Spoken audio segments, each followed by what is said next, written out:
ফলতার নির্বাচন থেকে তৃণমূল কংগ্রেস প্রার্থী জাহাঙ্গীর খান নিজেকে প্রত্যাহার করে নিলেন।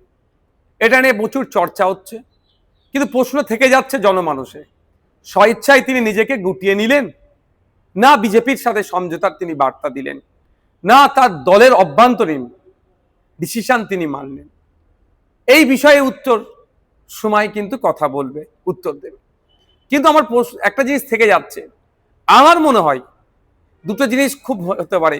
একটা হচ্ছে বিজেপিকে সমঝোতার বার্তা, যে বিজেপির নেতৃত্ব, যে বর্তমান মুখ্যমন্ত্রী শুভেন্দু অধিকারী মহাশয় জাহাঙ্গীর খান সাহেব সম্পর্কে যে কথা বলেছেন, তিনি সেই বার্তা দেওয়া যে আমি তোমাদেরই লোক, তোমাদেরকে সুযোগ করে দিলাম।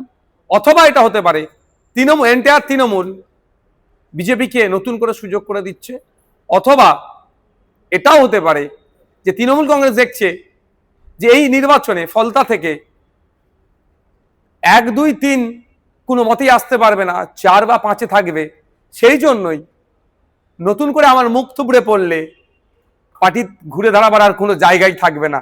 ফলে এটাকে সুকৌশলে জাহাঙ্গীর খানের নাম দিয়ে এড়িয়ে যাচ্ছে।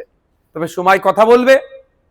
তবে তৃণমূল কংগ্রেস যে দুর্নীতি অন্যায় করেছে, সেই অন্যায় দুর্নীতির আর মাপ ক্ষমা বাংলার মানুষ করবে না। নতুন করে আর তৃণমূল কংগ্রেসকে বাংলার মানুষ চাইবে না।